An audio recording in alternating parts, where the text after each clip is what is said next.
win-win through partner integration for veterans. Just a couple of housekeeping things before we get started with our presenters today. As a reminder, all participants on the call are in listen-only mode. If you have questions as the webinar proceeds, please post your question in the drop-down box, which might be labeled the question box. It also might be labeled the comment box or the chat box, depending on if you are on a phone, a computer, or a tablet. So all three of those are the same box, and you can type any questions, comments, or concerns in that box, and we will address them at the end of the webinar with our presenters. A reminder that this webinar will be recorded. The presentation recording and any materials presented during today's meeting will be available on our website, icsps.illinoisstate.edu, and on the Illinois WorkNet website within 48 hours. Tomorrow, each attendee will receive follow-up email, which will include a survey asking you about today's webinar. Please provide feedback and any suggestions you have to help improve upcoming webinars for us. Another quick reminder that if you have faulty internet connection or something happens with your technology today and you would prefer to call in, you can do so by calling into this webinar through the phone number that was in your registration email sent to you. And I will also post it in the comment chat box to everyone if they need to access that phone number as well. As we get started, we're going to do a couple housekeeping polls just to introduce ourselves to all of our attendees today. So this is me, Kirsten Sheary. And our first poll is we just want to know where your local area is today. So where are you attending this webinar from today? So I'm going to go ahead and I'm going to make that poll live.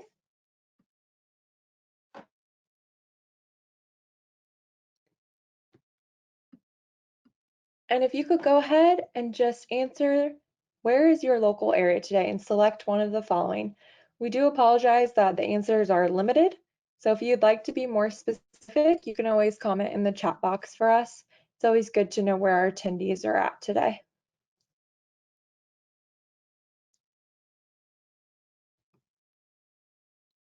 We're going to go ahead and give our attendees about 30 more seconds to answer this question.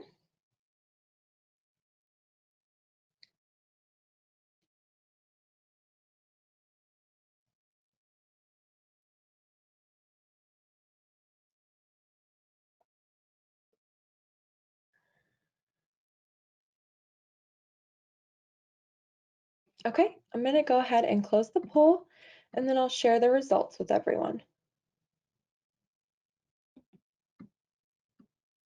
So where is your local area today? We have about 22% from Chicago, 18% from Northern Illinois, 32% from Central Illinois, 25% from Southern Illinois, and then we have statewide, which is great.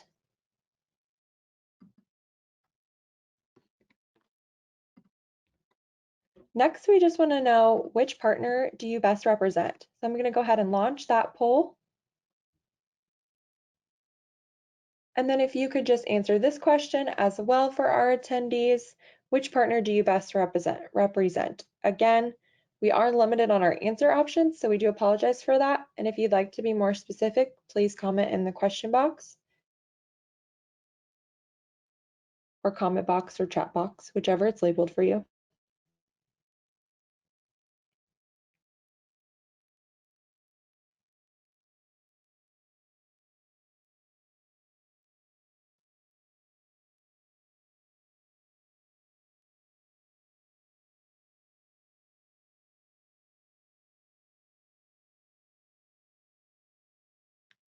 Okay, looks like it's slowed down. So I'll go ahead and close the poll and share our results. So we have quite a few people, 48% from Title I, a couple from Title II and Title III, and another big portion from other WIOA partners and stakeholders. So welcome everyone to the webinar today. We're so glad that you were able to join us. We'll go ahead and get started. I want to introduce our presenters today. We have Richard Wuthrich, John Maraschino, and Mishwa Buyal. First, we're going to start with Richard, so I will hand it over to you, Richard. Good morning, and thank you all for joining us today. I'm Richard Wuthrich. I'm a U.S. Army retired Desert Storm veteran, 80% VA service-connected disabled vet. I started off as a Disabled Veterans Outreach Program Specialist in East St. Louis in 2003. And in 2014, I became the statewide Veterans Program Manager. It's the best job ever because I get to continue to serve my brothers and sisters in arms and help them find employment.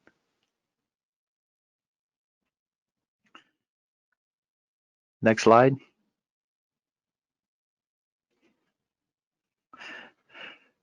The Workforce Innovation Act has 6 key purposes, which includes to increase, particularly for those individuals with barriers to employment, access and opportunities for the employment, education, training, and support services they need to succeed in the labor market. 2, alignment of workforce investment, education, and economic development systems in support of a comprehensive, accessible, and high-quality workforce development system.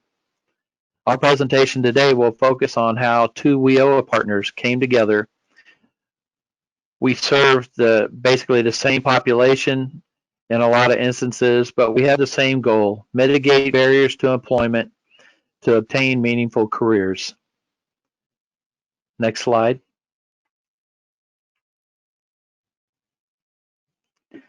The history of Jobs for Veterans state grants goes all the way back to the Revolutionary War. It's gone through a lot of change and is to both the economy as well as the veterans.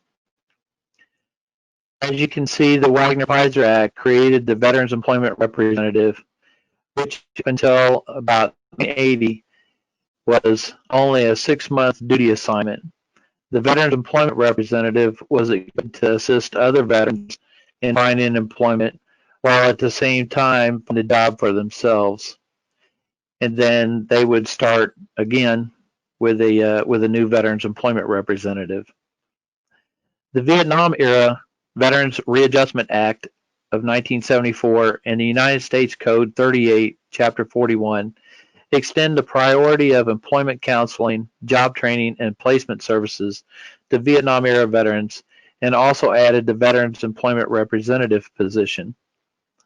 Eventually, in 1980, the Disabled Veterans Outreach Program Specialist position was created to assist disabled veterans.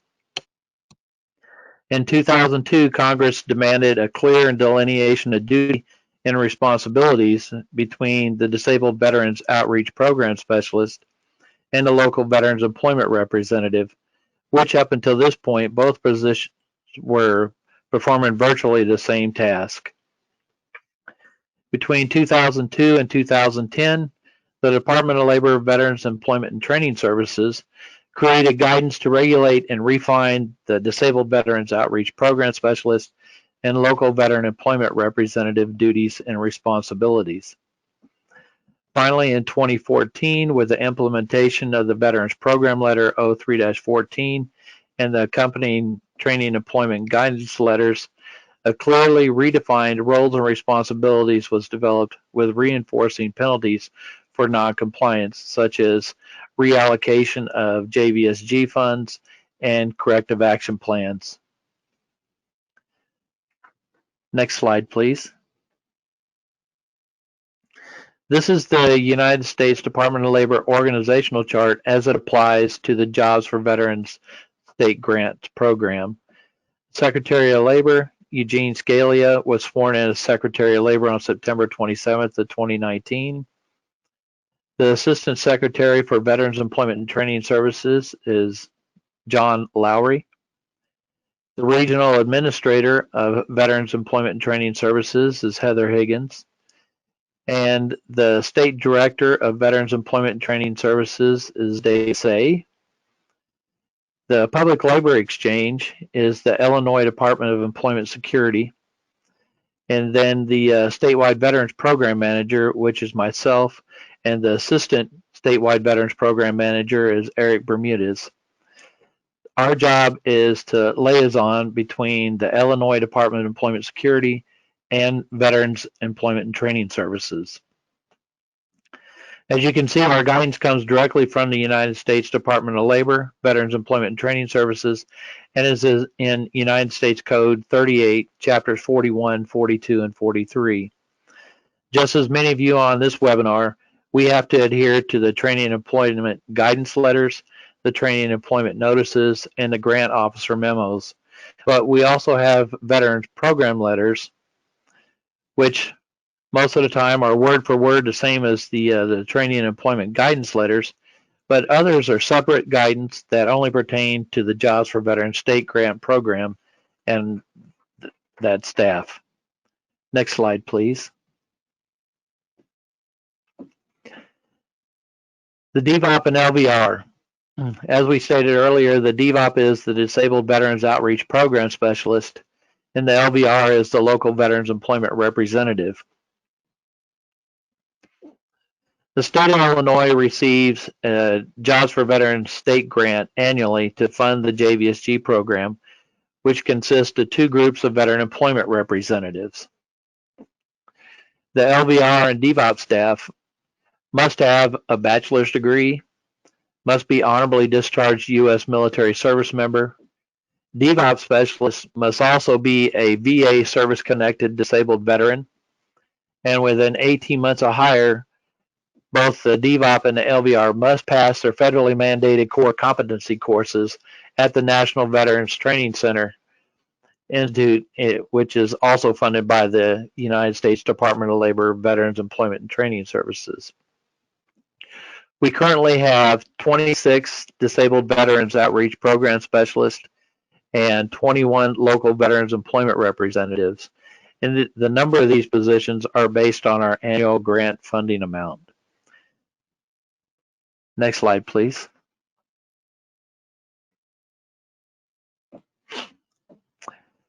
As you've probably heard already before, the Disabled Veterans Outreach Program Specialist.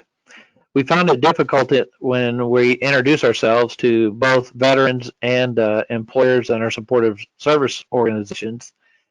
Hi, I'm the Disabled Veterans Outreach Program Specialist. A lot of people would, what does that job do? So we modified the position title to be more easily understood, a veterans career coach. Because once you look through the duties and responsibilities, the DVOP must provide individualized career services to all veterans with significant barriers to employment.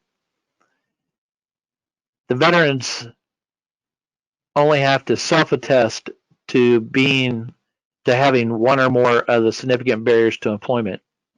And the significant barriers to employment are a special disabled or a disabled veteran.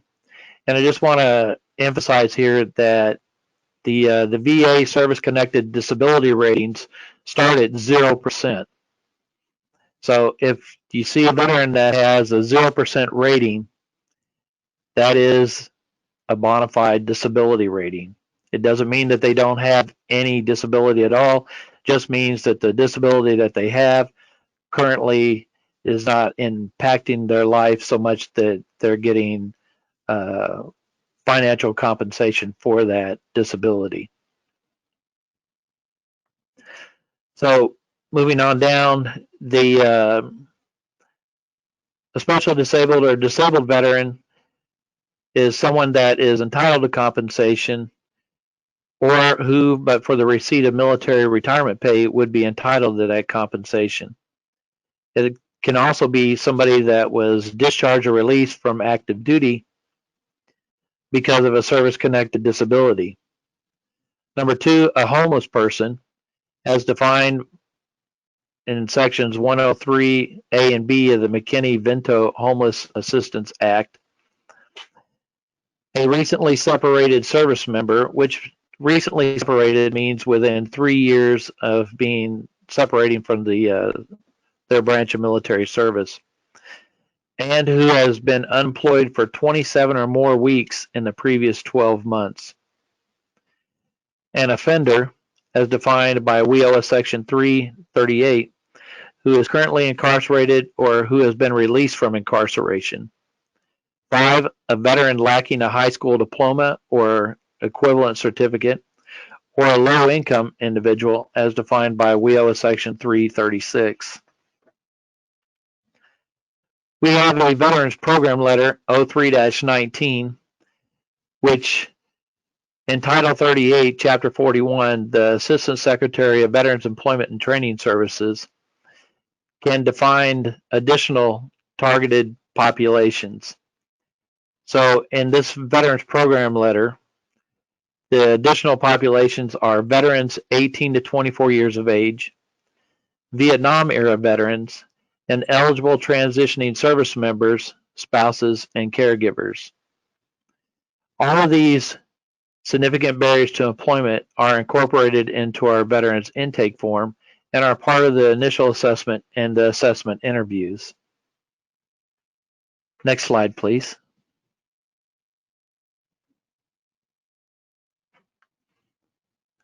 Same with this position here. You've heard me say the name Local Veterans Employment Representative.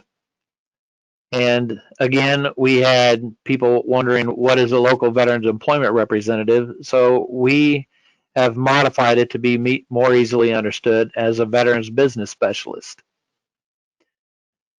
So the veterans business specialist promotes to employers, employer associations, business groups, the advantages of hiring veterans. Within the American Job Centers, businesses, industries, and other community-based organizations.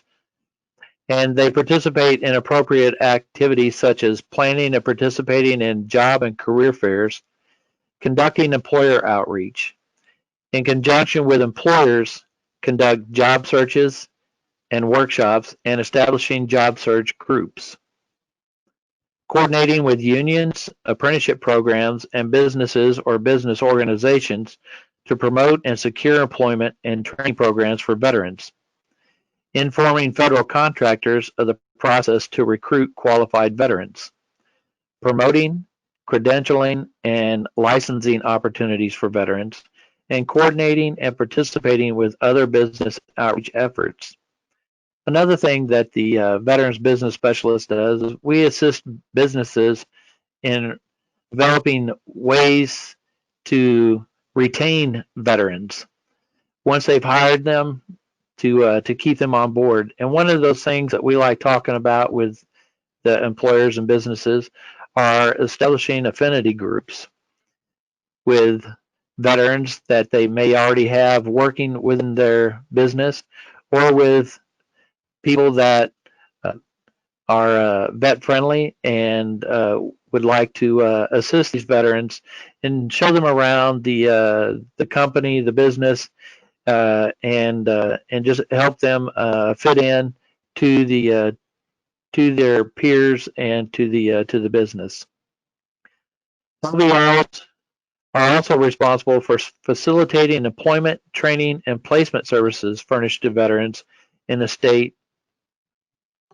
Thus defines this facilitation of duty as an act of capacity building within the state's employment service delivery system to ensure easier access to appropriate employment and training services for job-seeking veterans.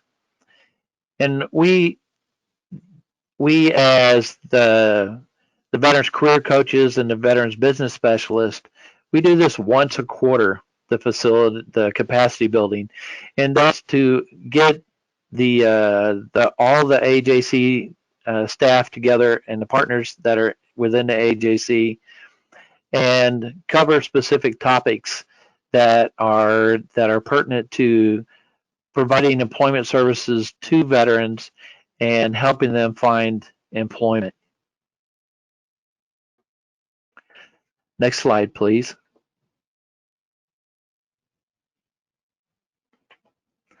The interaction with American Job Centers, the triage process using the veterans intake form. The triage process actually starts at the front desk. where the greeter asks everyone that comes through the front doors, have you ever served in the U.S. military? We had a previous question, are you a veteran? But we found that a lot of women veterans did not self-identify with the term veteran. And we found the question, have you ever served in the U.S. military? That opened up the door, and the women veterans were more willing to acknowledge service in the U.S. military. So from the front desk, they're giving the veterans intake form, and they complete it. And as I stated earlier, all the significant barriers to employment are listed on that form in a question format. And every veteran that completes the form is self-attesting to one or more of the significant barriers to employment if it's applicable to their situation. Once the form is completed, it goes to our employment service specialist at the American Job Center. They sit down with the veteran and review the veteran's intake form, make sure that they're registered in Illinois Job Link, and they are the ones that complete the initial assessment. If it's determined that there are significant barriers to employment, then they refer the veteran to the veteran's career coach, the DVOP, for individualized career services and case management as applicable. And as part of the case management process, we have to have an assessment interview, which determines the employability of the veteran. And we also have to have an individual employment plan, which in Illinois Job Link is called a basic and enhanced employment plan. As the veteran and the DVOP develop the individual employment plan to mitigate the barriers to employment and get the veteran job ready, and that also includes reviewing the resume and making sure that the resume is targeted for the veteran's chosen career field. Once that happens, then the veteran's career coach will work with the veteran through job orders, the job postings in Illinois Job Link, and try to coordinate client interview contacts. At the same time, they are also referring the job ready veterans to the local veterans employment representative, the veterans business specialist, for job development. Job development is developing a job interview opportunity for a position that's not already posted in Illinois Job Link. So the LVR has a lot of work to do to go out to identify employers and work with them to develop the job interview opportunity, and that falls in line with the veterans business specialist duties because they advocate for all veterans. We do referrals to the AJC partners for training, and one of our partners is the Division of Rehab Services. We have veterans that may not qualify for the Veteran Affairs, Vocational Rehabilitation and Employment, because in order to be able to get into the VA, VRNE, the veteran has to have a VA service-connected disability of 10% or more. Whereas with the state Voc Rehab, the veterans do not have to have a service-connected disability. So that's just one of the ways that one of the requirements that work well for working with our partners. We also assist with facilitating American Job Center workshops. It's not just the capacity building, but we also work with our AJC partners to identify veterans that may be attending employment-focused workshops and making sure that if they have any significant barriers to employment, that the Veterans Career Coach DVOP is ready to assist them. That's the other thing that I wanted to talk about too. Just because a veteran is referred to a DVOP specialist doesn't mean that they cannot work with any of the other AJC partners, because as part of the individualized career services and the case management process, it's a whole community coming together to mitigate the barriers to employment and to get the veteran back to work. So the Veterans Career Coach also maintains and shares a community resource guide. 30% of the Veterans Career Coach's duties and responsibilities are to go out to our supportive service organizations, and I can give you an example of that, like the American Red Cross, the Catholic Charities, the Veterans of Foreign Wars, the American Legion, places like that we can get assistance for the veterans to mitigate the barriers to employment. The other thing I wanted to talk about was the Department of Labor, Veterans Employment and Training Services, technical assistance visits and audits. When the Department of Labor comes in to make sure that the Jobs for Veterans State Grant staff are complying with our state plan, they come into the American Job Centers for technical assistance visits and audits. The technical assistance visits are more to identify any training opportunities that may need to be set up, but also to provide any technical assistance focused on Title 38, Chapter 41 that may be needed for that American Job Center. The audits are pretty much just what it says. It's an audit and findings, and which can result in corrective action plans. Okay, next slide, please. IDES special programs. First one I'd like to talk about is the Incarcerated Veterans Transition Program. We've been doing that since 2005. It's modeled off of the Department of Defense Transition Assistance Program. We're currently in 15 correctional centers throughout the state of Illinois.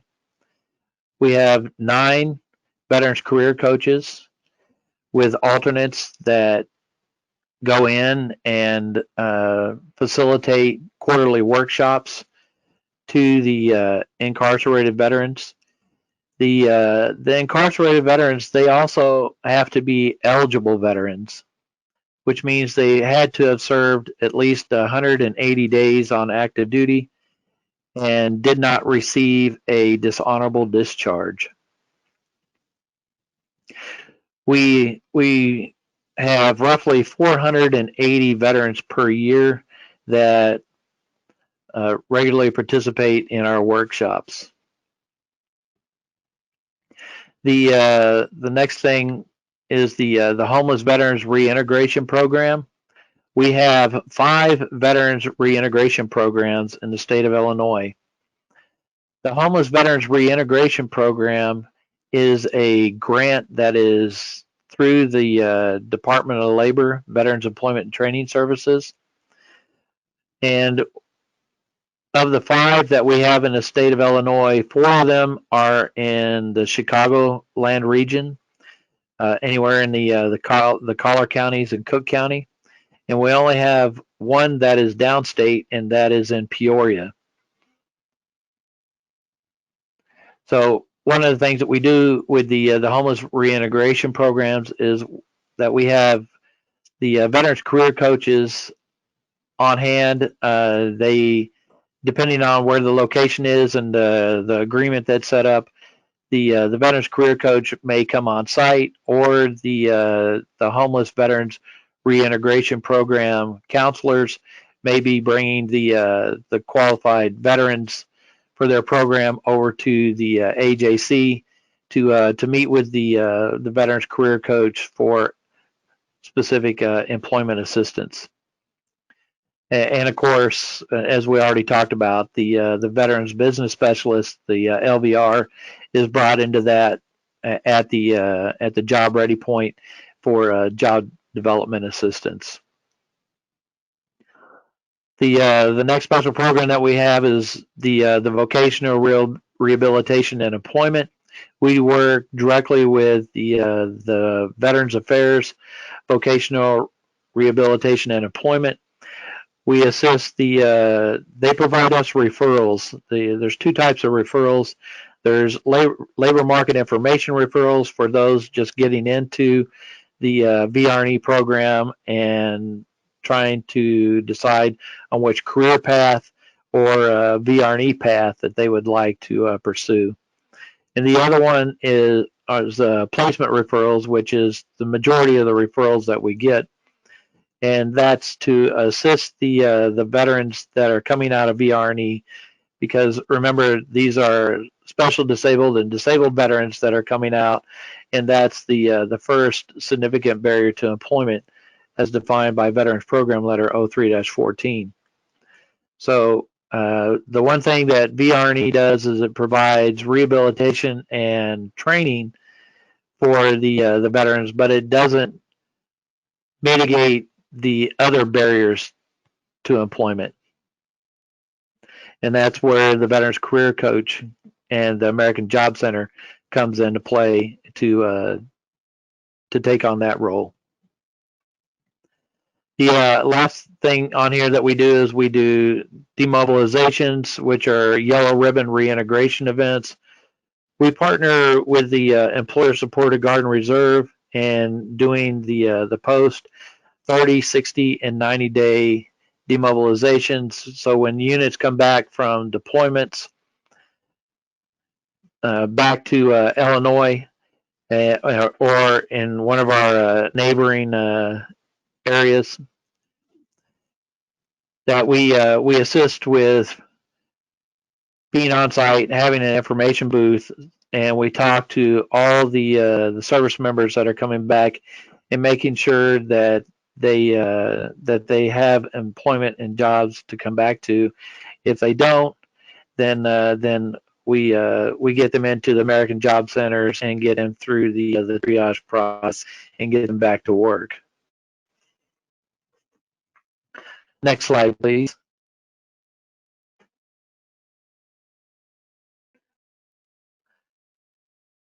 We are in the state plan for the grant officer's memo 01-20, a condition of receiving the Jobs for Veterans grant funds.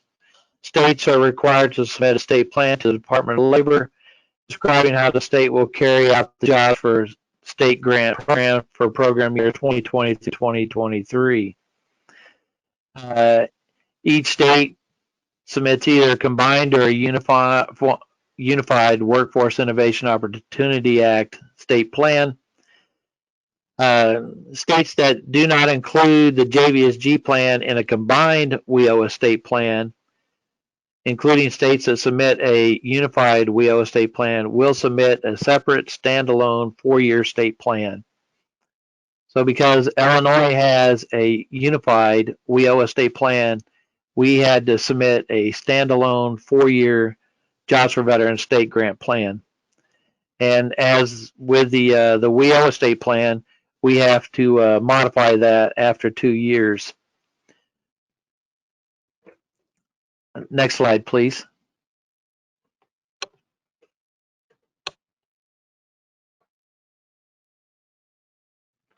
There we go.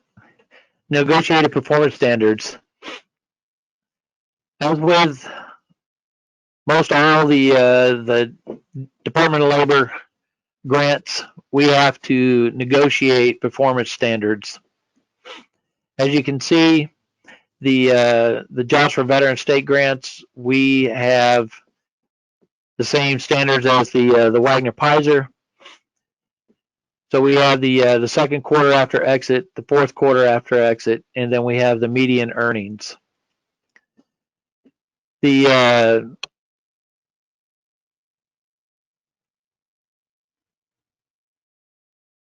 second quarter is the percentage of participants who are in unsubsidized employment during second quarter after exit from the program, and the employment rate for fourth quarter are those in unsubsidized employment during the fourth quarter after exit. The median earnings of participants who are in unsubsidized employment during the second quarter after exit from the program. And what I'd like to emphasize is that the median earnings are not the living wages. Because if you look at the negotiated goals of 5,600 or to 6,700, that's not living wages. Because if you take that and divide that by the 3 months, and then divide that by the number of weeks, by the number of hours, comes out to be about $11 an hour.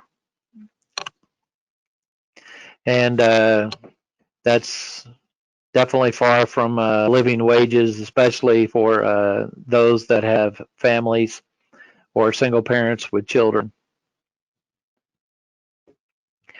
The charts actually derive from 3 reports: the Jobs for Veteran State Grants Participant Indicator Record Layout, the PEARL, the Wagner-Pizer PEARL, and then there's an ad hoc report that's generated by the American Job Link Association. They generate the ad hoc report, which gives us the Wagner-Pizer services to veterans. So the JVSG services are actually included in the Wagner-Pizer services. So when they break out those services specifically to veterans, that's where we came out at as a state for entered employment rate for second quarter 65%, fourth quarter 66%, and median wages of $8,123. Next slide.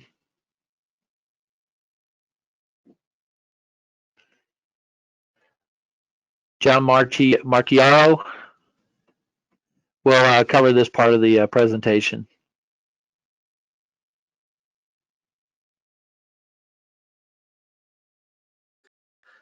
Okay, thank you, Rich, very much for kicking off today's presentation. Appreciate your service, appreciate the partnership that we've been developing for the benefit of our customers. And good morning to everyone on the call, or the webinar, I'm sorry. I hope you all are doing well. Appreciate you taking your time today to hear more about the partnership that we've been developing between Title III and Title IV. Rich has given you a very good comprehensive overview of the services through the veteran services. And we're going to go ahead and talk a little bit about the Division of Rehabilitation Services, and in addition to that, really tie in how this partnership has developed over the past year. Next slide.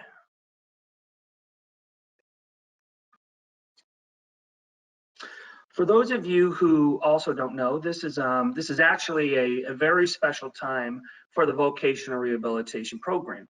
Yesterday actually marked the 100th anniversary of the Vocational Rehabilitation Program. So it's with great pride that we're able to, I think, come in today, speak about the services that we provide, give an overview of what we've been doing to really make a difference and help to champion services for people with disabilities and also our business customers as well. So I'd like to go ahead and provide you with an overview of the VR program.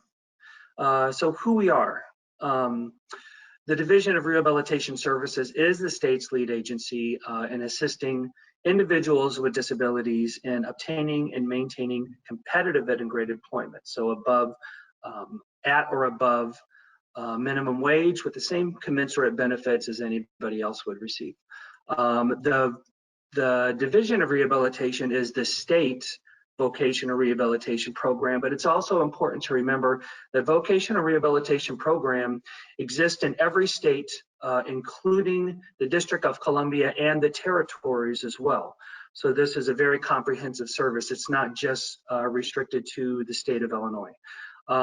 We work in a dual customer role. So again, we help to assist individuals with disabilities with competitive integrated employment, but we also work to provide solutions for the workforce needs of businesses, and then work kind of at the same time with preparing our talented, qualified job seekers for their chosen careers. And we do that through providing different specialized services, not only to the job seeker, but also the business as well. And we are within the WIOA system, we are the Title IV core partner. Next slide, please.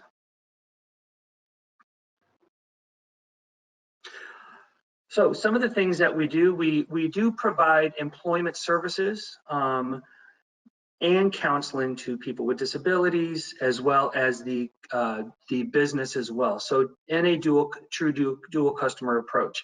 Not only do we provide employment services that are leading up to the individual obtaining employment, but also as a way to help achieve stability, which is really also a very important thing that we help to accomplish. We provide services while the individual is on the job, and then work a lot in partnership with businesses to make sure that we help to meet their needs as well. We always try to get in where we're needed with businesses, and we always start with a listening first approach. We have many different services that we can provide in order for an individual to get to work. We call those support services, in line with many of the different services that are also provided through other WIOA partners. We can provide things like tools and equipment, supplies, assistance with transportation, things like that that enable the individual to actually get to the workplace or to the training. We also, and you may or may not be aware of this, but we have a significant amount of individuals that are customers of ours that also go on to achieve higher level employment opportunities through advanced training. Through university cases, we have approximately 1,400 individuals currently who are at the university level. When it comes to community college, where we can provide a lot of support in order to get really that first tier or first level post-secondary education training program, we have approximately 2,500 individuals statewide who go on to community college. And then we do have a smaller amount that goes specifically into tech type programs. And then in addition, any of the services that the individual would need for those post-secondary attainment goals, we could help to work in partnership or provide solely as a vocational program as well. And then finally, as mentioned, we do provide a lot of assistance specifically to employers regarding disability employment issues, which is part of the reason why we wanted to talk about the partnership today. Next slide. Okay. Now we wanted to share some good news with you regarding different ways that businesses benefit from hiring individuals with disabilities. In reviewing different national data from companies that participated in the Disability Quality Index, we see that in companies who have a solid financial performance, we find some things that are threads between all of them. That hiring people with disabilities is good for business. That companies who do champion people with disabilities actually are outperforming other companies, which in turn helps to drive up profitability and shareholder returns. In those same companies, it was found through data that revenues were 28% higher, net income 200% higher, and much higher profit margins were actualized as well. And companies also that improve internal practices for disability inclusion, which we're really starting to see ramp up a lot more. We're also 4 times more likely to see higher total shareholder returns. That disability inclusion part plays, I think, a big role in what we're talking about here today. How we reach out to business, how we help businesses understand more about the culture of disability and inclusion in the workplace. Next slide.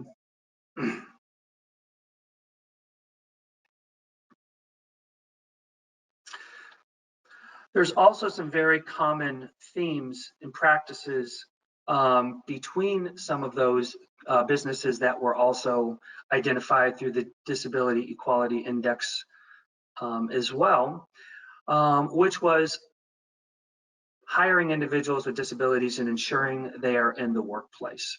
So number one, making sure you have the opportunity to tap into that talent pipeline in order to have that as an opportunity. Carrying out practices that encourage and advance those employees. So it's not just about bringing individuals with disabilities just into the workplace, but it's looking for opportunities for them to really advance, and also realizing that there are opportunities, as we mentioned earlier with our university cases, higher level entry points for people with disabilities as well. You see that a lot with federal contractors. It's not just that they have to secure utilization goals for an entry-level position, but utilization goals of 7% and 8% throughout the entire company. So this is a good practice for that companies have spoke to that they're trying to incorporate as well. And what's really important too is where it's necessary, providing accessible tools and technology paired with a formal accommodation program. So businesses really getting behind and being deliberate about not just looking to hire, but once we hire an individual with disability, what are we making available to them as far as what they need in order to be successful in the job? Empowering environments through mentoring and coaching initiatives. Some of that Rich spoke with when he was talking about some of the affinity groups. You'll find with some of the bigger companies also now that are working with Voc Rehab at the state and national level. They're doing a lot more with ERG and DRG groups as well. And those have been very impactful because they're usually driven by the employees as well.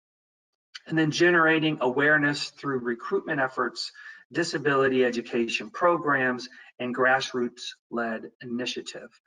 What we have found in some of the companies that we have worked with, while it may not be always something that's picked up at a higher level, we have a touch point at a local level because somebody has heard something or knows somebody who has a disability, and that a lot of times is what drives a business to have an initial sort of local impact and then drive it throughout the region of that company. So you might see it start in one area of like a suburb outside of Chicago, and then as that starts to build, you'll start to see them branching out to either more into Cook County or moving throughout Illinois or other regions throughout the United States as well. But sometimes it's very much grassroots-led initiatives. Next slide, please. So there's many reasons, I think, why hiring individuals with disabilities, as we've spoken about, can be a benefit for the business. We've spoken about increased performance, higher return to shareholders, more diverse perspectives on how business is delivered. And really being able to, in addition to that, tap into the talent part of all of that and really bring about a lot more awareness in the work site, which is good not only for the business, but it's also good for individuals who become hired and go to work for that business to feel more inclusive. So in short,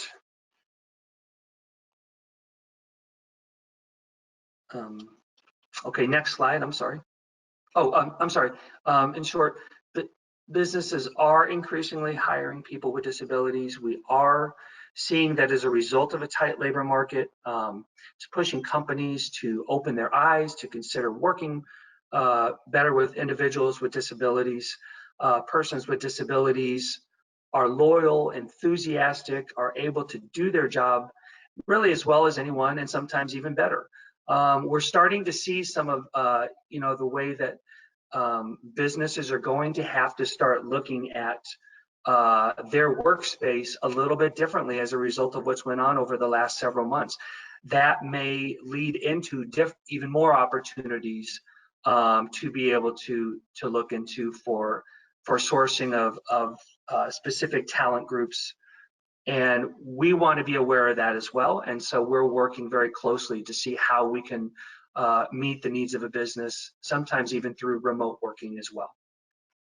And that falling unemployment rates among people with disabilities does suggest that there's probably a lot more business-to-business discussion as well as outreach to businesses from divisions like Rehabilitation Services, Veterans, to help businesses understand the importance and making the business case there. Next slide. However, we still know that there's work to be done. We know that according to the Bureau of Labor and Statistics, only 29% of Americans aged 16 to 64 with a disability were employed, compared to nearly 75% of those without a disability. We know that the unemployment rate for people with disabilities who are actively seeking work is 9.2%, twice as high. And again, this is from back in 2018. We know that this is significantly higher at this point, especially over the last several months or so, as far as the unemployment rate, not only for people with disabilities, but without disabilities as well. So there's still a lot of work to be done to get better, to bring about more education and awareness to businesses. Next slide.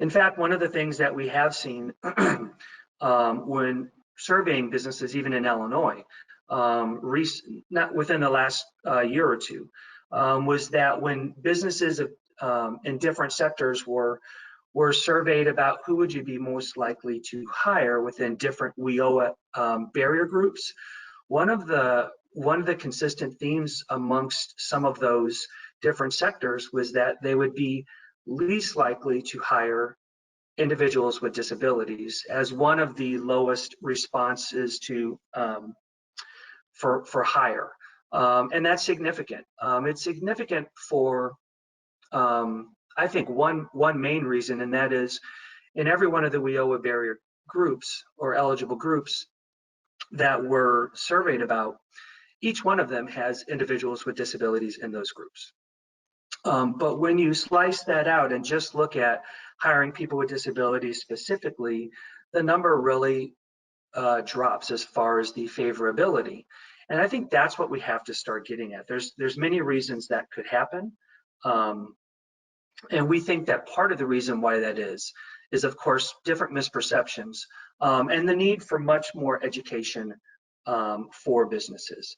When we go out and we do placement and build relationships with businesses, many times what we find out is that businesses believe that the individual who we're trying to connect them with doesn't have the right skills. There's the perception that coworkers will be uncomfortable, that productivity will be negatively impacted. And it also sometimes spells out that this will be a high cost to us, whether it's workers' comp, whether it's through reasonable accommodation. And so there's a lot of misperception. Sometimes businesses have some experience with that, but I think sometimes there's really just some concern. And then the other thing is,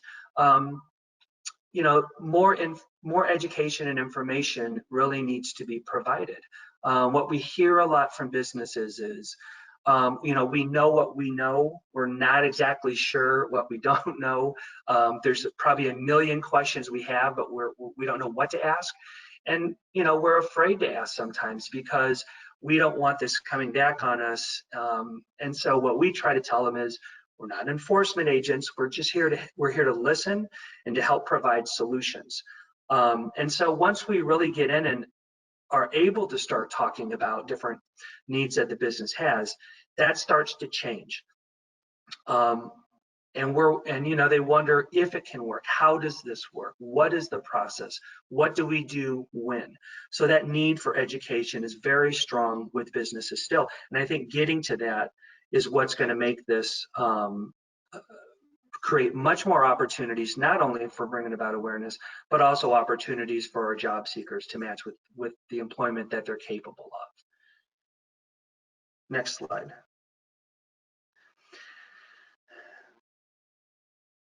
And it's really this framework of how I think we started on this path to partnership with Rich and the Veteran Services team. And that's what Biz is going to talk more about coming up next. So I'm going to turn it over right now to Biz so that he can go from here. Biz? Thank you so much, John and Rich. Good morning, everyone. My name is Bishwa Fuyel, but I go by Biz. I'm a business services consultant with the State of Illinois Division of Rehabilitation Services. And the position that I'm in, it's a new position. I've been in this position for about a year. It's part of a new unit. And John mentioned earlier in his presentation that there are positive trends in the labor market to build an inclusive workforce. And what we want to do is we want to be opportunistic and capitalize on those opportunities for the job seekers that we service in DRS. So the primary objective of my position is to serve as an intermediary in that dual customer approach between employers and our talented job seekers. Me and my colleagues, we want to go out and meet employers and have that conversation about employing individuals with disabilities and take that information, share it with our field offices and our counselors so they can provide it to our job seekers. We're really eager and excited about the opportunity we're given, and we're seeing a lot of great work being done, and we're hoping for great results so our job seekers, our talented job seekers, are placed in the career of their choice. So I want to thank everyone for being a part of this presentation and giving us the time to talk about this. I know John and Rich have covered a lot, but what I want to talk about is a pivotal training that we took because there's still a lot of work that needs to be done, and why we took this training and what we can take out of this training and implement it in the workplace so employers are building a very inclusive workforce. So it's a partnership. This training was a partnership between Title III Wagner-Pizer Act and Title IV VR Services. We are a newly formed unit, and Rich and his team had established unit in their department, and we explore opportunities for individuals with disabilities, be they veterans or non-veterans, and we want to raise the awareness of disability employment. So we're two teams with the same goal, and that's what makes this very exciting.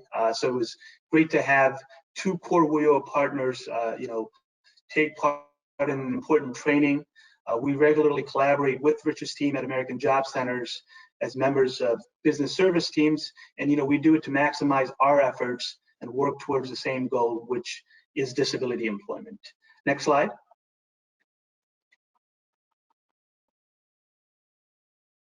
So first, let's talk about disability hiring in the now, disability hiring in the workplace. We mentioned earlier that the trend is positive, but there's still a lot of work to be done. There's still some discomfort and uncertainty in disability hiring and inclusiveness. A lot of employers ask themselves, how do I know if this person can do the job? How do I know the cost? There's that fear of the unknown. And all of those decisions or all of those unknowns ultimately compel an employer to express no hiring intent. ADA was signed 30 years ago, and most workplaces still ignore their existence. So what we want to do is I think employers see that hiring people with disabilities as the right thing to do, but do not see it as a part of a talent strategy that will benefit the company and outweigh what they see as potential expenses and risk. John talked about this earlier, where employers understand the importance, but are they ready and prepared? Next slide, please.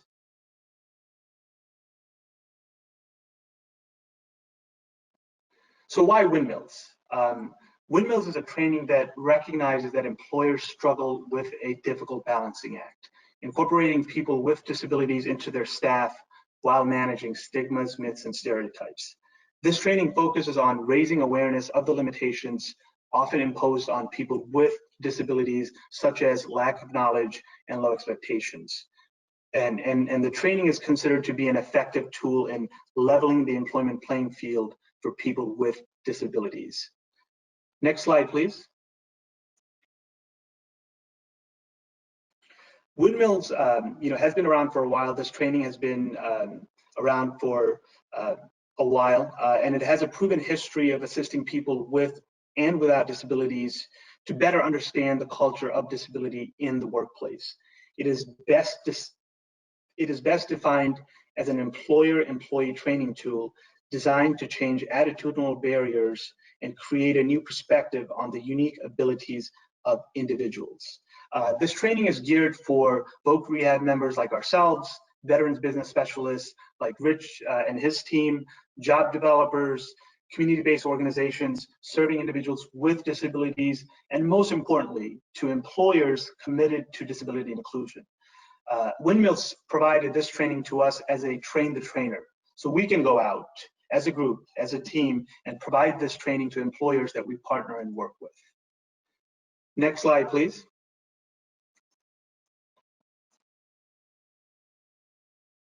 So, I think we have an understanding that no matter how well-intentioned an employer may be or an organization may be, they need to first address the intrinsic belief.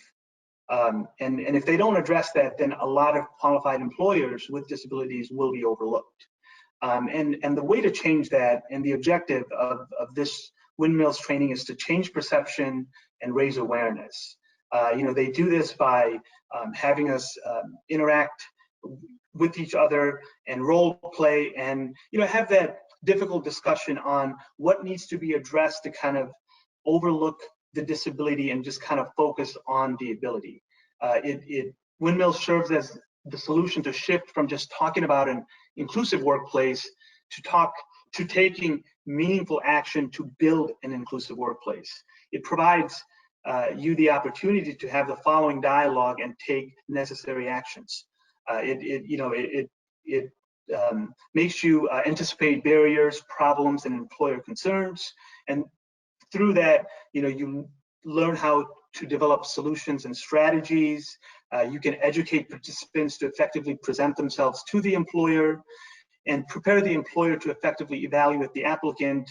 And in the end, when all that is addressed, transition the participant into a successful employee through retention strategies, because that also is a challenge. I think the first challenge Windmill recognizes is to kind of build the awareness and make the workforce inclusive and inviting, but also maintain it. Next slide, please.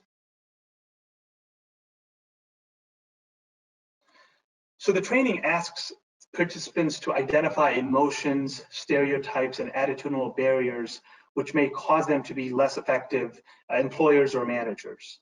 And through discussions, participants of the training examine unfair attitudes and learn methods and techniques through modules and role play that assist them in becoming more effective.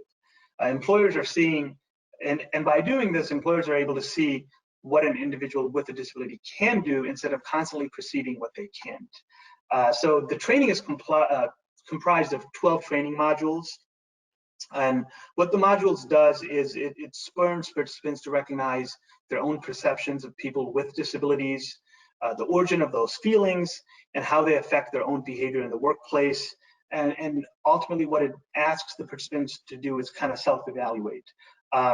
the training is very comprehensive. It's very interactive. It's very lengthy because there's going to be a lot of back and forth. There's going to be a lot of discussion, and the training that we participated in back in November of 2019 was a 4-day training. We weren't able to complete all the training modules, but we understood the objective of windmills, and some of the trainings that we participated in as a group, have funky titles, but they meet the objective of what the training wants to get out of participants. So one of the trainings or module is called Rumor Game. Rumors are a fixture in the workplace, and what that exercise demonstrates is how and why rumors quickly become distorted and how they can have a negative impact on a work environment. Another module or training is called Pick a Disability. What this training or module allows individual fears and stereotypes about disabilities to surface. It brings out participants' fears about disability and demonstrates how easily emotional reactions to diversity can be transferred.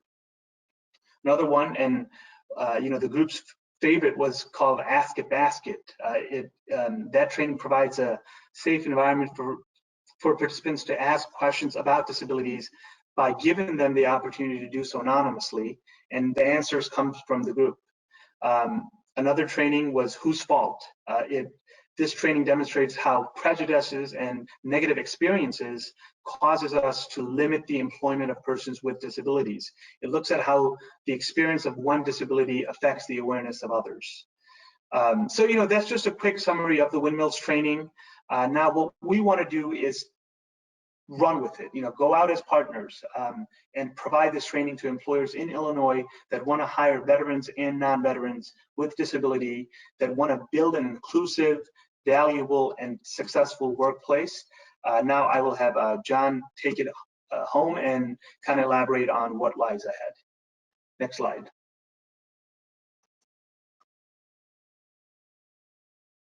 Thank you, Biz. What I really want to focus on towards the end here is really to continue with that dual customer approach. This training that both partners attended together really has a benefit to both customers, not just the employer, but also the job seeker as well. This has talked about much of the value to the business, increasing awareness of ability, focusing on the talent of the individual, much more than just the disability, and then increasing the talent pipeline as a result of that. There's a real focus for the employer on having more opportunities as far as employment, and what we're trying to do is bring awareness to what some of those talent pipelines can be, and provide education as well at the same time. For the job seeker, this helps to increase employment opportunities, because the more the business really understands and has confirmation on what some of their concerns were and gets more education, the more likely they are going to be to work in partnership.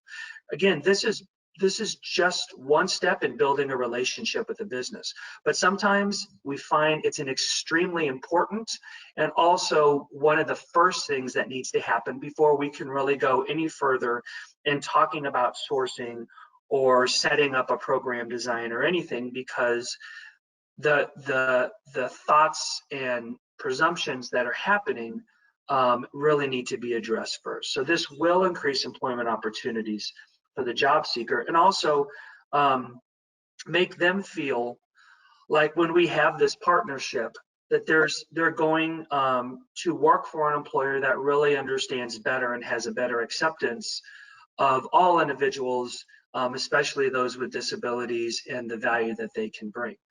So that will undoubtedly help to increase the self-esteem of the job seeker as well.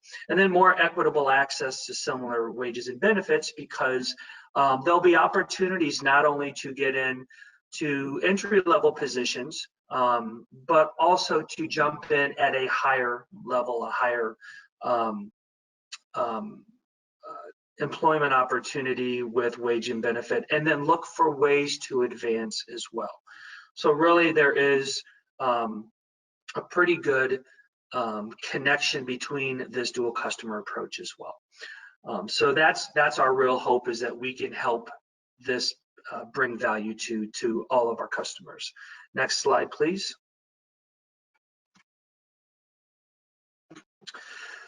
So in looking ahead, Biz has already talked about the fact that we definitely do want to get out and run with this. It is one tool in the toolkit. It's not the only one. It's one that really, I think, helps at a critical time for businesses when they need or want to improve on some different things within their business with some different staff or as a company as a whole. So this will be something that, as we're looking down the road, we continue to work on. The two sets of partners continue to educate themselves and each other on, form together to find out good opportunities for this to happen by working in partnership, then identify opportunities for these trainings. It was a bit unfortunate over the last several months where it would have been good opportune times to get out. However, you know, we know it's you know, come about over the past couple months. It did prevent a barrier from being able to really get out and do different types of trainings like this. So the goal will be to regroup, get back together, continue to discuss different areas, and then seek opportunities to provide this type of information and awareness and education to businesses. And with that, I think that brings us to the end of the content. So thank you very much. Did we want to go ahead and take questions?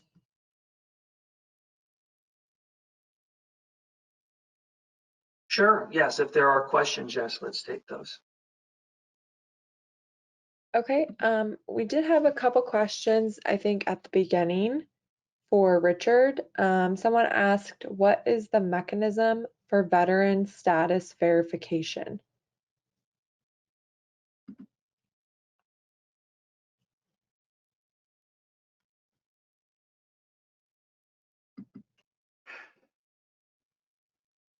I'm looking at the question again. The mechanism for veteran status verification. For our programs at IDES, it's self-attestment. I know the closed caption says self-assessment, but it's a testament. The as far as veteran status within the VA, that would be through through a veteran service officer with the IDVA.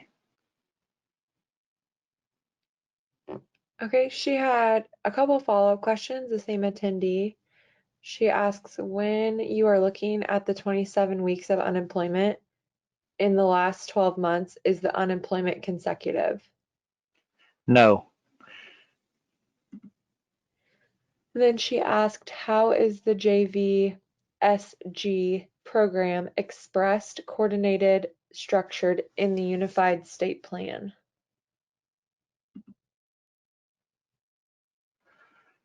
How's the JVSG program? What was the in the Unified State Plan?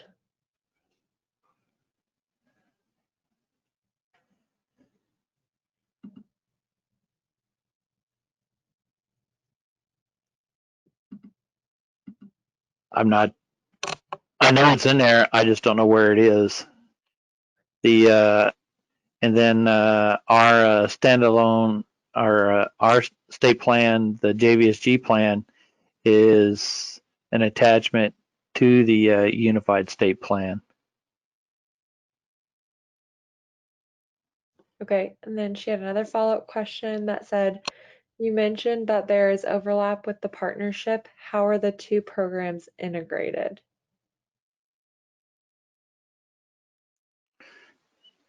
There's an overlap with a partnership. As far as IDES and DRS,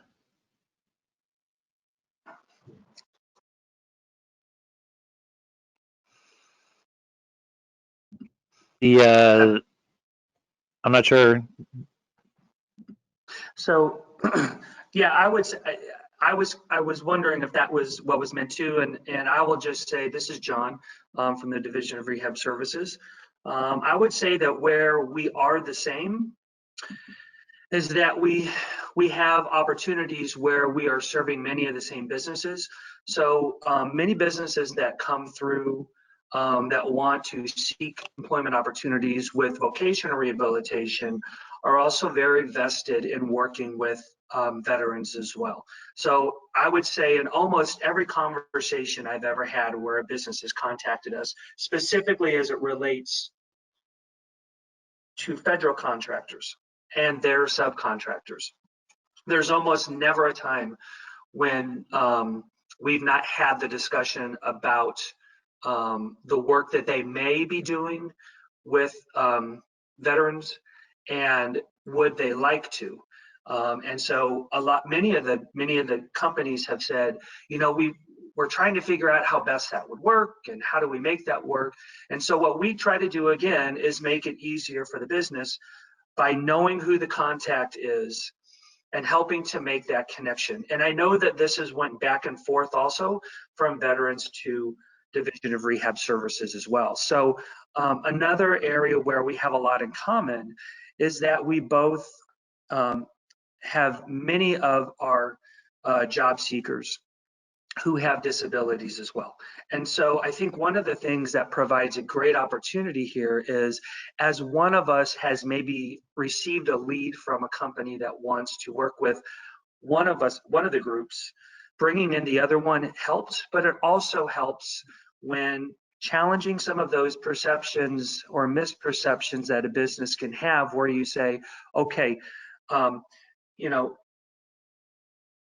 there's not a lot of difference between the talent that we have, even though you know, our agency is known as just helping individuals with disabilities, and veterans is there to help veterans also with disabilities. We share many of the same you know, common talent because we both serve people with disabilities. And I think being able to come together like that will help companies see it as less distinct and is more commonly connected. So I do think that we have connections like that. And again, we also have a lot of the different services we can provide. We also have times when there could be some individuals who may not meet the criteria for some of the veteran services that may also meet criteria for Division of Rehab Services. So Rich and I have talked a lot, and I know our staff have talked a lot about, you know, always make sure that your work with the levers and the DevOps make it understood that if they have somebody that they're not sure about that can meet criteria for veteran services, have them refer to us. Or let's just co-enroll. And so if it's a person with a disability and we can help with one service and veterans can help with another service and we're co-enrolling that individual, then it really is wrapped services. So we can, you know, wrap our different services for that individual, be more comprehensive, provide more opportunities. So I think those are some areas where we do connect together and really are kind of integrated. This is Biz. I just wanted to add to what John and Rich just said. Since I'm on the ground, you know, working with employers and doing employer outreach on behalf of our customers, you know, I frequently collaborate with levers and DevOps. You know, we're still a new unit, and you know, it was great to meet Rich and his team in November. And after that meeting, you know, we wanted to formulate a plan where you know, we meet regularly, and we do meet regularly with levers and DevOps at different American Job Centers monthly business services meetings. And you know, what we're trying to do right now is just kind of work side by side and you know, let our colleagues in IDES know that if you know, if they've come in contact with employers that have you know, a push and a drive to hire individuals with disabilities, make that referral to us and vice versa. I think it makes both of our jobs easier because you know, like I said in our presentation, we're both seeking the same goal. And when you have a crucial partner working alongside you, I think it makes the work a lot more feasible and provides many outlets and opportunities for the job seekers that we service.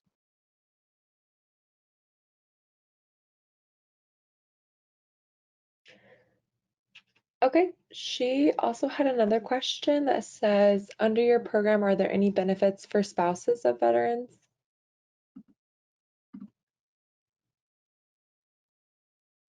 As it stands right now, under the JVSG itself, there's not anything for spouses of veterans. But the American Job Center staff is available to assist spouses. The Belleville office is currently the Belleville American Job Center is currently participating in a spouse referral program for employment assistance, because the spouses in certain situations can become dislocated workers, and therefore they're eligible for employment services and assistance through the American Job Centers, and also some training opportunities as well. Okay, great. Thank you, Richard. Another person asks, not all AJCs have a vets person. What is the recommendation then? Yeah, not all AJCs have a veterans career coach or a veterans business specialist that works in that AJC full time, but we do have staff that are responsible for coverage for AJCs. For instances when a veteran needs employment assistance, that's covered in the training employment guidance letter, as well as the veterans program letter 03-14, that states that any AJC staff member can provide employment assistance to the veterans. But if I know that we have our staff through our business service managers that are covering down on all AJCs. If it's a smaller one that doesn't have a lot of veteran foot traffic, if somebody comes in, then the veterans career coaches are available via telephone, through emails and such, to that they can engage right away and provide assistance to the AJC staff that may be in a outside of that the veterans career coach's location.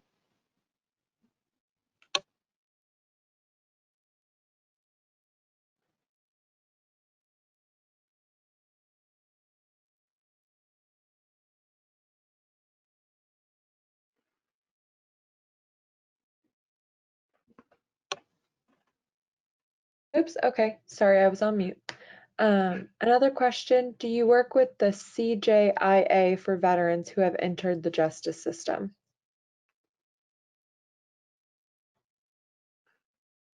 We work with the veterans treatment courts, and we go as part of the incarcerated veterans program. We actually go into the 15 Illinois Department of Correction systems throughout the state of Illinois, and that's where we provide the incarcerated veterans quarterly workshops at. We have been into I know that I've been into the Metropolitan Correctional Center in Chicago, and some of our other staff have been into to county correctional systems as well, and to include federal correctional centers. So yeah, if there's a correctional center out there that would like to have a workshop or something, they just need to get it to myself, and we can work something out. Okay. Hi, this is John. Kirsten, I just wanted to add in real quick, and if there's anything that the Division of Rehab Services can help with in regards to that, please let us know as well. I know Rich and I have talked in the past about, again, some of their customers that may not be eligible for certain programming that may be eligible for ours. So if this is an opportunity also for us to maybe be able to help somebody that they may not, we encourage referrals. And if there's something that we can do, please let us know if we can be part of that discussion.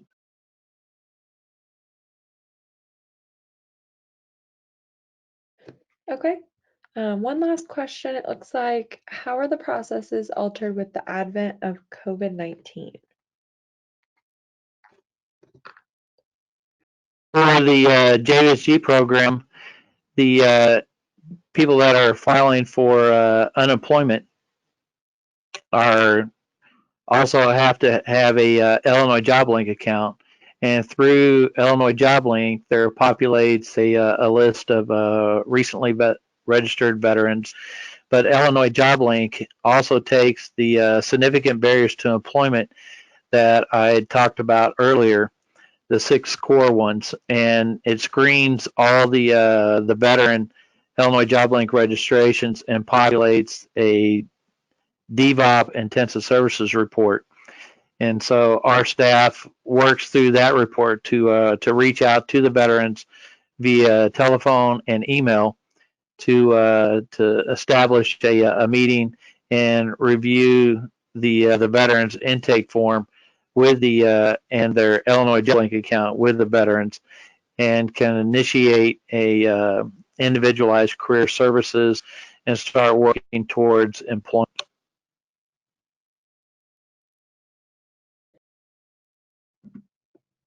Okay. I don't see any other questions at this time. Did any of our presenters want to mention anything about these resources that we have up now?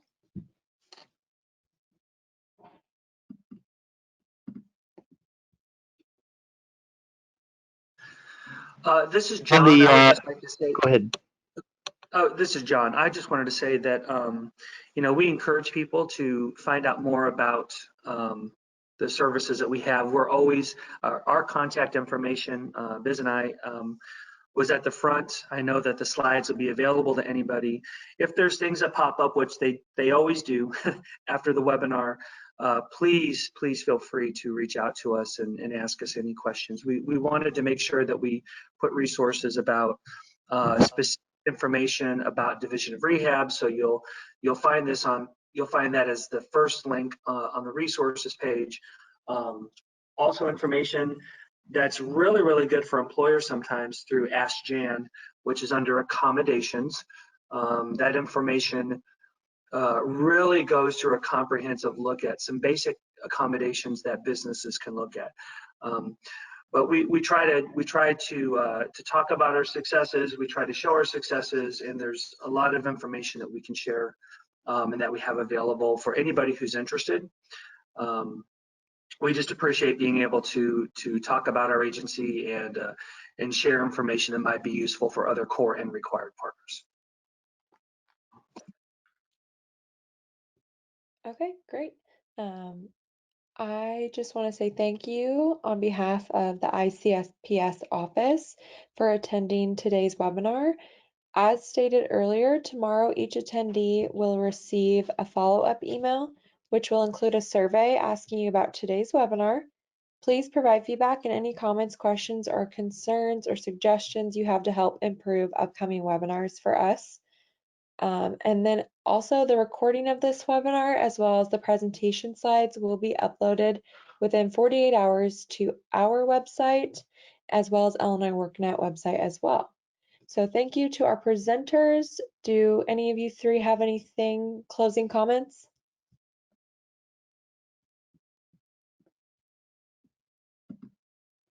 Nope, not I. I do not. Thank you guys so much for participating. Yes, thank you for taking your time. All right, thank you everyone, and have a great rest of your week. Thanks. Bye now.